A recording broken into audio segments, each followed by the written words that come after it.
Alhamdulillahi Rabbil Alamin. Wassalatu wassalam ala asyrafil anbiya'i wal mursalin wa ala alihi wa sahbihi ajma'in. Subhanaka la ilma lana illa ma 'allamtana innaka antal alimul hakim. La hawla wa la quwwata illa billahil aliyyil azim. Rabbi shrah li sadri wa yassir li amri wahlul 'uqdatam min lisani yafqahu qawli. Allahumma iftah 'alaina bi futuhil 'arifin bik. اللهم اجعلنا من الذين يستمعون القول فيتبعون احسنه. اللهم علمنا بما جهلنا وانفعنا بما علمتنا وزدنا علما نافعا يا رب العالمين. قال الشيخ مصنف رحمه الله تعالى ونفعنا به وبعلومه في الدارين amin. Kita muka surat 13. Kata musannif rahmatullah alaih, dan bahawa ia i'tiqadkan bahawasanya Nabi kita Muhammad sallallahu alaihi wasallam itu adalah Arabi, lagi Quraisy, dan yaitu Nabi Muhammad anak Abdullah, anak Abdul Muttalib, anak Hashim, anak Abdul Manaf, anak Qusay, anak Kilab, anak Murrah, anak Ka'ab, anak Lu'ay, anak Ghalib, anak Fihrin, anak Malik, anak Nadri, anak Kinanah, anak Khuzaimah, anak Mudrikah, anak Ilyas, anak Mudar, anak Nizar, anak Ma'di, anak Adnan. Hadirin sekalian, pertama sekali syukur terima kasih kita ke Allah Ta'ala, nikmat hidup masih dia beri pada hari ini. Syukur kita dalam keadaan Islam. Lebih-lebih lagi syukur kita pada Allah Ta'ala. Allah Ta'ala jadikan hati sanubari kita boleh membenarkan semua ajaran Nabi kita Muhammad sallallahu alaihi wasallam. Itulah dikatakan syukur atas nikmat Islam dan iman. Jadi syukur kita dapat nikmat Islam, nikmat iman, syukur juga kesihatan, kelapangan masa diberi, dan masih dipanjangkan umur kita di bulan Ramadan ini, dan diberikan kita pula taufik hidayat. Dengan itu dapat ada keupayaan pada kita untuk kita hadir untuk solat asar berjemaah di masjid ini, dan insya-Allah kita manfaatkan sekali lagi pada petang ni meneruskan bacaan kitab kita daripada kitab Matlaq Badarain insya-Allah. Dan kita dalam masjid ni ada peluang mendapatkan iktikaf kita. Kalau tak niat lagi, mari kita niat sama-sama. Lafaz niatnya saja, aku iktikaf dalam masjid ni kerana Allah Ta'ala. Dengan kita mengkhususkan di hati kita keberadaan dalam masjid ni adalah semata-mata untuk mencari redha Allah Ta'ala atas jalan iktikaf.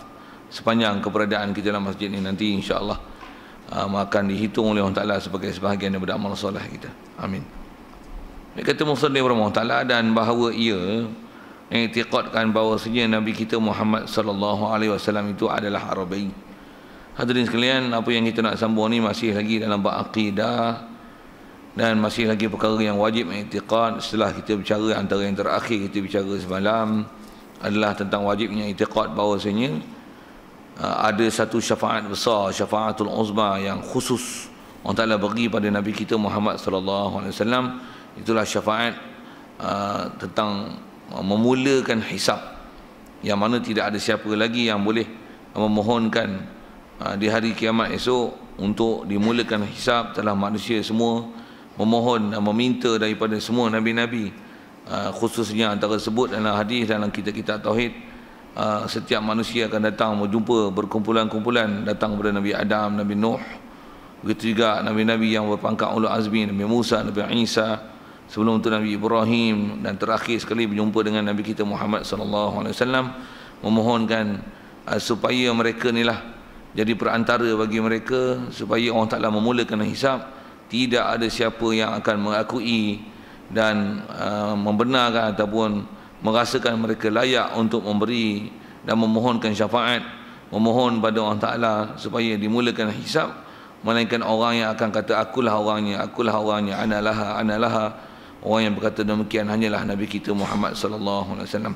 Jadi kita wajib i'tiqad memang baginda lah satu-satunya yang Allah Ta'ala akan berikan syafaat untuk memohon supaya manusia dimulakan hisab. Dan bila Rasulullah mohon saja, memang Allah Ta'ala perkenankan. Itu antara yang terakhir kita bicara semalam, dan kita nak sambung ni masih lagi bab i'tiqad, masih lagi berkaitan dengan Nabi kita Muhammad sallallahu alaihi wasallam. Antara lain katanya bahawasanya ia, kita sebagai orang Islam wajib i'tiqad, wajib berpegang di hati, yakin sungguh bahawasanya Nabi kita Muhammad sallallahu alaihi wasallam itu adalah Arabi. Istilah Arabi ini maksudnya dibangsakan pada orang Arab. Bahasa mudah kita, wajib i'tiqad Nabi Muhammad ni dia bangsa Arab. Itulah bahasa Arabi tu. Bahasa Arab bila sebut nisbah kaedah Arab, Arabi. Kalau kita belajar dengan kaedah ilmu saraf, ada ya bertasydid di belakang tu, maksudnya ya yang dinisbahkan kepada Arab. Jadi kalau kata Arab, bangsa Arabi, dinisbah, dikategorikan, digolongkan kepada bangsa Arab. Kalau nisbah bahasa kita Arabi, maksudnya berbangsa Arab. Itu sedikit pengkaedahan bahasa lah. Satu bila Arab, Arabi, Quraisy, dia akan jadi Quraisy. Cuma kalau ikut tulisan tu dia tak ada ya, sepatutnya ada ya. Pasal kita baca dalam Quran pun li'ila fi Quraisy, ada Quraisy dalam fa'il kan. Jadi Quraisy sepatutnya bukan Quraisy tapi Quraisy. Jadi Quraisy nama salah satu kabilah Arab. Jadi kabilah yang disebahkan kepada Quraisy dipanggil Quraisy kan. Satu kalau Melayu jadi Melayu-wi, Jawa Jawi, tu. Kalau Geriki, itu. Satu nama orang Melayu kita lah ni, kita banyak dengar orang Melayu kita banyak pergi belajar kat luar negara apa kan. Kadang-kadang dia ada lah gelaran tu. Bila ada gelaran Al-Kelantan, Al-Kelantani, apa Belanda Kelantani ni maksudnya dinisbahkan pada bangsa pada negeri Kelantan, maksudnya orang Kelantan lah tu, macam tu kot bahasanya. Jadi Nabi kita Muhammad SAW ni ialah Arabi Quraisy. Okey, sedia maklum kita kepada Nabi Muhammad ni orang Arab dan orang Quraisy. Dan Arab yang kabilah Quraisy. Macam mana kita Melayu apa?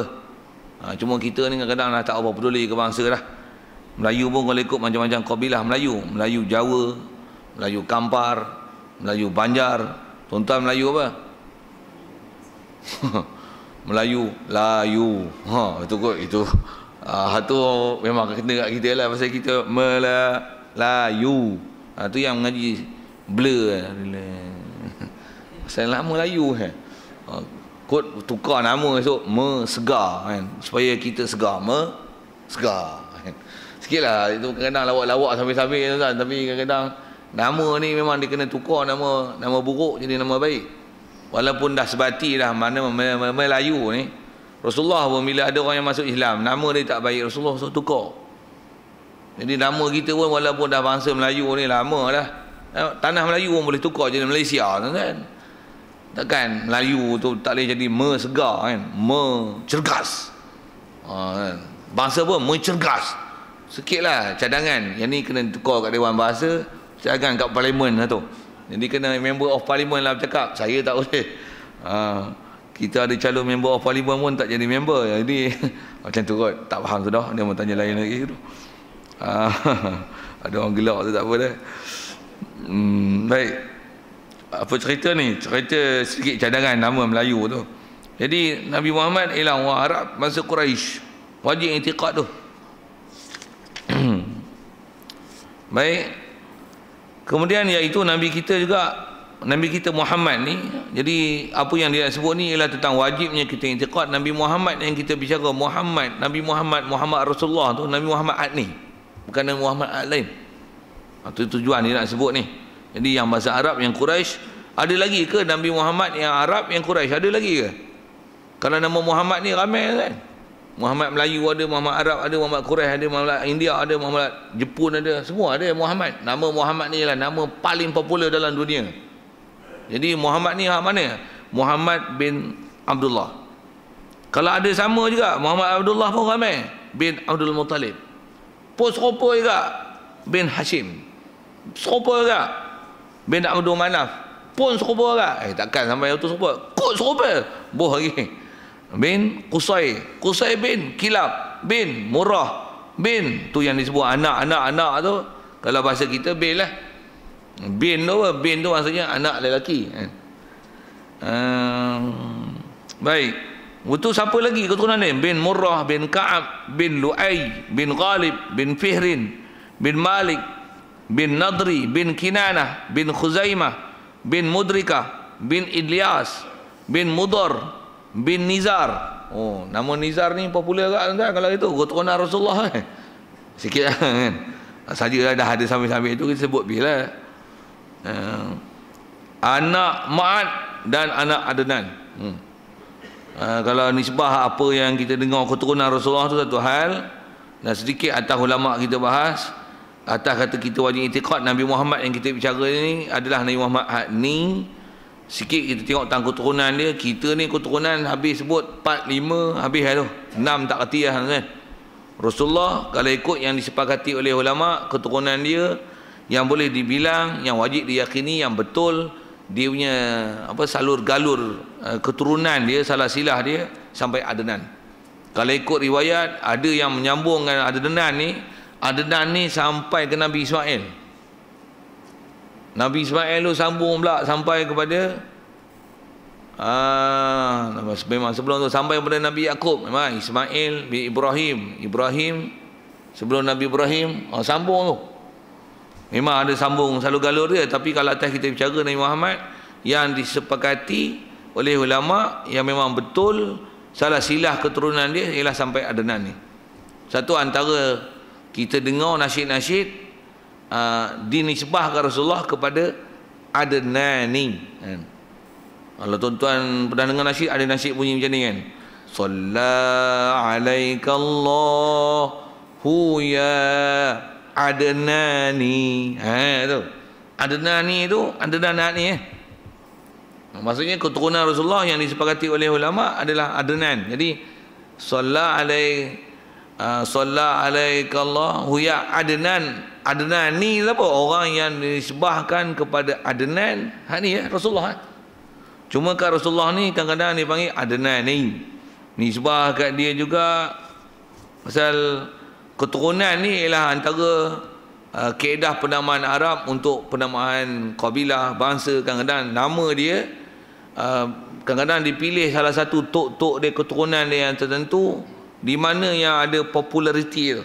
Jadi kalau Rasulullah kalau ambil kata Adnan ni pasal nama tu popular, pasal ini adalah salah silah yang terakhir yang disepakati oleh ulama yang kata yang ni sah disandarkan pada Rasulullah.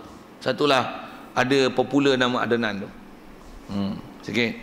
Kalau sikit lagi ambil tentang keturunan Rasulullah ni,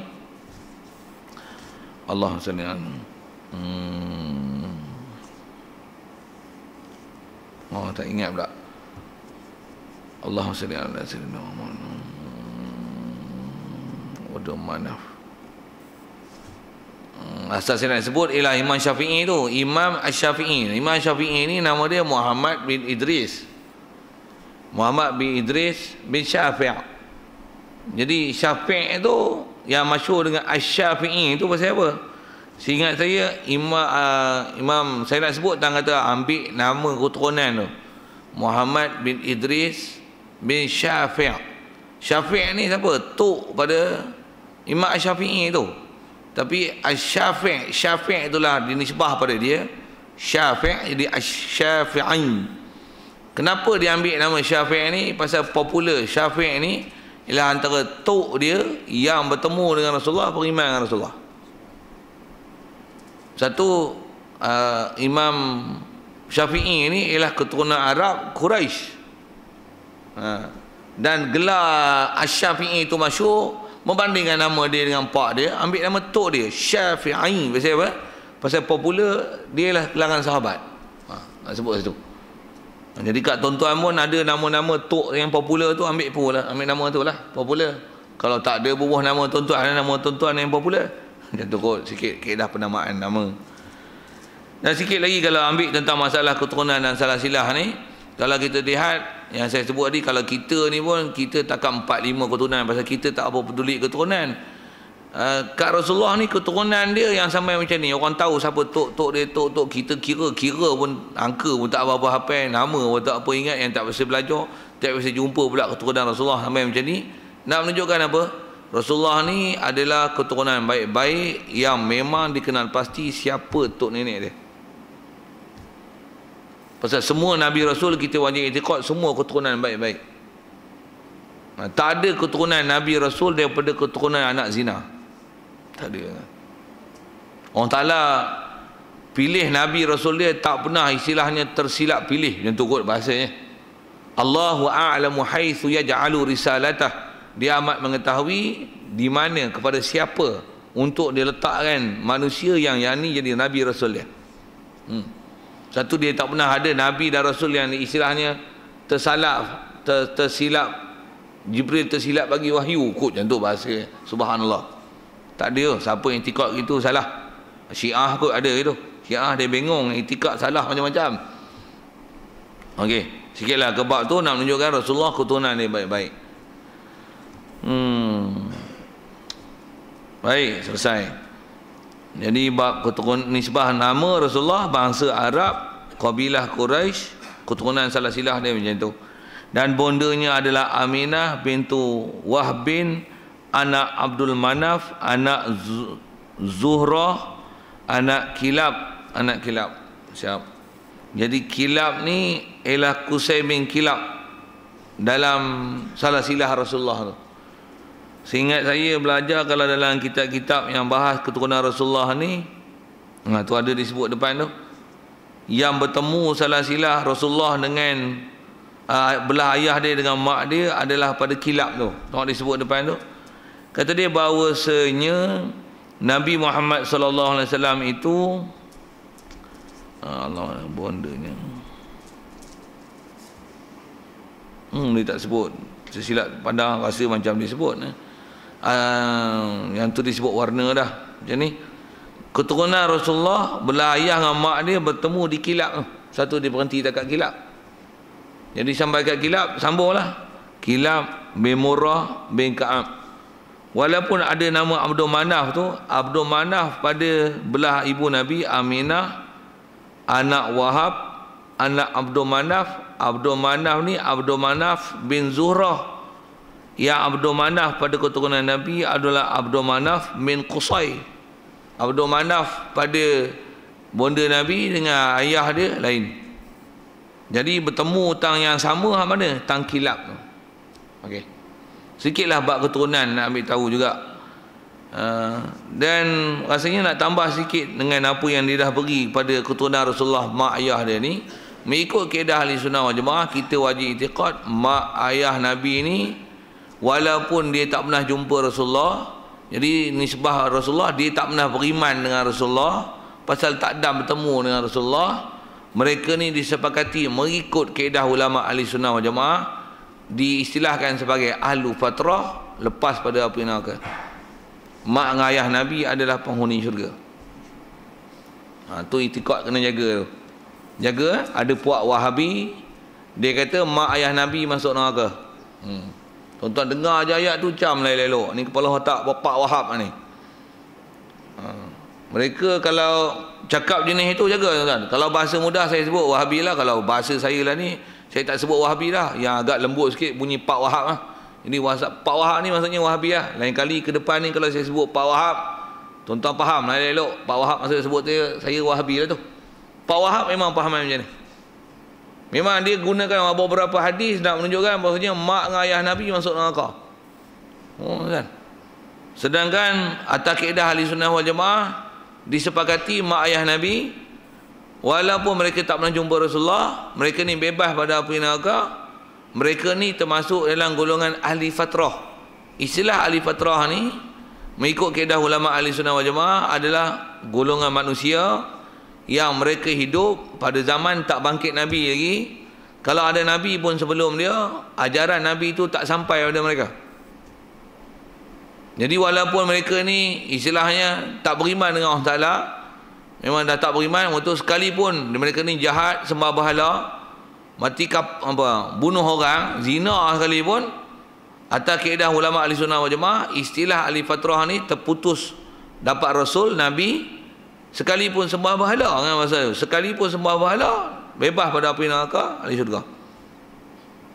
Mak ayah Nabi memang tak sembah berhala. Keturunan Nabi-Nabi tuan-tuan semua tak sembah berhala. Dengar elok-elok ayat-ayat akidah ni. Semua keturunan Nabi-Nabi Rasul semua tak sembah berhala. Keturunan mana? Keturunan mak bapak dah. Anak cucu dia ada. Anak cucu ada yang sembah berhala. Tapi mak pak dia orang tak ada yang sembah berhala. Jadi mak ayah Nabi bebas api neraka. Sikit nanti. Sikit tengok tentang kisah Nabi Ibrahim AS. Kita kalau dengar cerita bodoh-bodoh, dengar saya punya istilah tu. Cerita bodoh-bodoh ni mana? Cerita bodoh yang kita dengar tak melalui ulama yang ajar akidah dengan akidah ahli sunnah wal jamaah. Nabi Ibrahim tuan-tuan dengar macam mana? Dia kecil-kecil jual apa? Dia pun balik, weh. Apa dia? Tak usah dengar cerita Nabi Ibrahim. Misal Nabi Ibrahim Nabi yang kena campak dalam api tu lah kan, yang dia sembelih anak dia Nabi Ismail. Memang asal-asal keturunan Rasulullah daripada kisah Nabi Ibrahim lah. Nabi Ibrahim kecil-kecil dia jual apa? Jual apa? Jual berhala. Dengar soalan saya ni. Berhala tu siapa buat? Pak dia. Pak dia semua berhala dan buat berhala kan?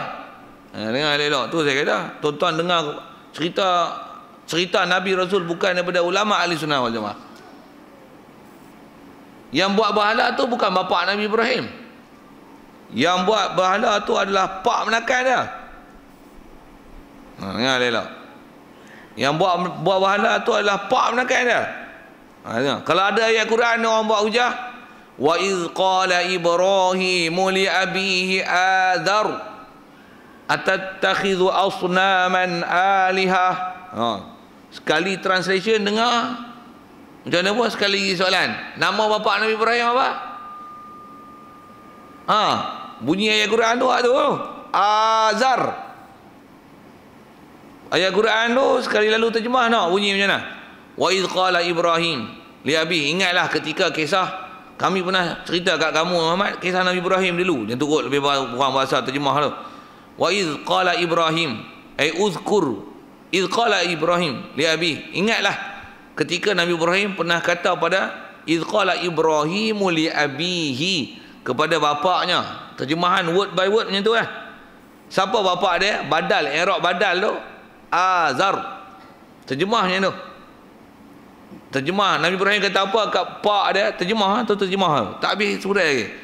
Dia kata apa? Atattakhidhu asnaman alihah. Adakah kamu jadikan berhala ni sebagai Tuhan? Okey. Surah mana, ayat mana, tengoklah. Kita bukan sampai surah ayat dengan surah. Terbuk baca-baca gitu lajak-lajak mulut lah. Macam mana pun nak sebut apa? Adakah ayah Nabi Ibrahim tu nama Azar dan ayah Nabi Ibrahim sembah berhala dan buat berhala? Tengok ayat Quran sekali lalu. Kalau tuan-tuan baca terjemah macam tu lah. Dengar elok. Atas kaedah ulama ahli sunnah wal jamaah, tak ada mak dengan pak Nabi sembah berhala. Nabi apa? Baik Nabi Muhammad, baik Nabi-Nabi dulu. Tak ada. Antara tu Nabi Ibrahim tu bukan bapak dia, tu pak menakan. Tu dalam Quran pun kata bapak. Dengar elok. Kata ulama tafsir, antara jumhur ulama tafsir yang mengikut kaedah ahli sunnah wal jamaah dan di atas penggunaan orang Arab. Orang Arab bila disebut abi, bapak tu, iz qala Ibrahimu li abihi, terjemah memang bapaknya. Kaedah orang Arab, bapak betul dia tak sebut dengan mengguna abihi. Kalau abihi tu dia akan jadi pak menakan. Dia akan jadi pak menakan. Memang terjemah bapaknya, tapi pak menakan. Jadi Azar sebut dalam Quran tu bukan bapak. Apa? Pak menakan. Hujah tu lah Pak Wahab gunakan hadis yang pernah Rasulullah didatangi oleh seorang sahabat, ditanya. Yang ni pun sebahagian pada ulama hadis syarah sebut. Ni yang kata ngaji tafsir, ngaji hadis mesti daripada ahli dah. Tuan-tuan ngaji tafsir dan hadis bukan daripada ahli dia pun tak pasal pergi ngaji, tiba-tiba baca je, lepas tu dia hurai ikut kepala otak dia. Ni yang jadi salah akidah nak sebut tahu mana. Kalau Pak Wahab dia bagi hujah ni, kata apa, pernah perang sahabat, datang salah seorang sahabat datang kepada Rasulullah, bapak dia mati. Dia tanya, ya Rasulullah, aina abi, bapak aku di mana ya Rasulullah? Dan bapak dia jumpa Rasulullah, tak beriman dengan Rasulullah. Rasulullah jawab macam mana? Kalau tuan-tuan jawab kan? Bapak anda lah neraka lah, Rasulullah jawab gitu kan. Rasulullah jawablah bapa hang dalam neraka. Kemudian kawan tu pun muka tak apa sedap, beredar daripada majlis Rasulullah. Rasulullah dia jenis orang Ta'ala boleh bagi wahyu, boleh faham hati dan perasaan orang. Rasulullah tengok muka dia macam tak apa sudah, Rasulullah panggil kelik. Panggil kelik tu bunyi bahasa keni dia kata, "Mai ni tak? Tengok macam tak puas hati itu bahasa saya tu Rasulullah tak cakap tu. Kita tengok macam tak puas hati Rasulullah kata apa? Abi wa abuka finnar. Rasulullah kata apa? Dia guna lepas tu. Kama qala. Dia kata apa? Abi wa abuka finnar. Bapa aku dan bapa engkau dalam neraka. Atas kaedah yang saya sebut tadi tu, Rasulullah sebut apa? Abi wa abuka finnar. Siapa abi tu? Ya. Pak benar kan? Bukan pak dia. Itu atas huraian abi pengguna Arab. Orang bapa dia tak panggil abi. Kalau bapa dia panggil Walid. Tak pun dia panggil semua ayat-ayat Quran yang memang dia sebut bapa, sebut dengan ya abati. Ya abati fa'al ma tu'mar. Wa idh qala Yusuf li abihi ya abati inni ya abati wa idh qala Ibrahim li abihi ya abati li abihi. Lajak-lajak mulut baca ni bukan hafal. Katanya inni ra'aitu ahada asyara kaukaban. Jadi yang saya nak sebut tak mana, kalau disebab dia bercakap sendiri memang dia akan guna ya abati. Bapa dia tak panggil abi, dia tak cakap itu. Melayu dia belajar Arab, umun abun, waktu umi abun abi. Contoh sekali lalu. Macam mana pun saya nak sebut ialah mengikut kalau kita baca syarah-syarah ulama ahli sunnah wal jamaah atas huraian nak sebut tani lah. Jadi asal balik kepada Rasulullah tu, kalau katalah begini, atas pendapat yang mengatakan maksudnya abi tu bapa ialah bapa. Dengar nak sebut. Yang Rasulullah ni, yang bila ada sahabat tanya, bapa aku di mana? Rasulullah kata abi wa abuka finnar. Bapa aku dan bapa engkau dalam neraka. Dengar. Ulama huraian macam mana tu? Pasal Rasulullah cakap tu adalah setelah bila Rasulullah kata bapa kamu dalam neraka, muka dia tak sedap. Rasulullah kata apa?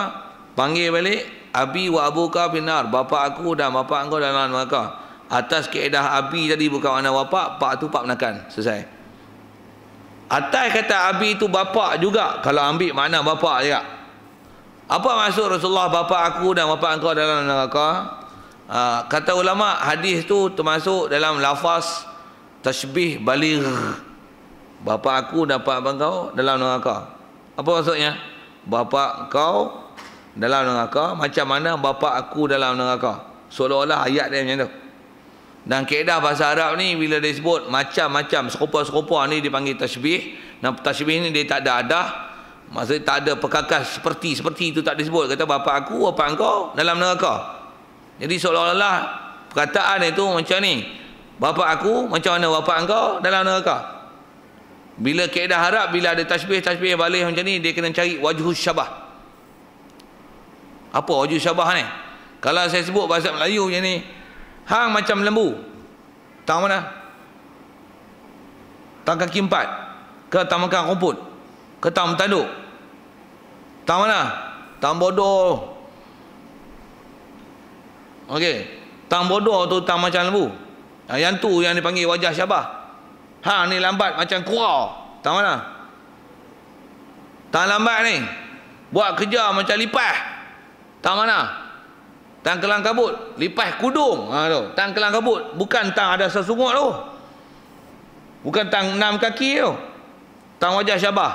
Rasulullah kata bapa aku dan bapa engkau dalam neraka. Tang mana? Tang kalau bapa aku hidup, bapa hang hidup jumpa aku tak beriman, bapa aku pun kalau hidup dia tak beriman dengan aku, dalam neraka macam bapa hang serupa. Rasulullah nak cerita tu. Ulama hadis syarah macam tu hadis tu. Bapa aku dan bapa engkau dalam neraka, apa maksudnya?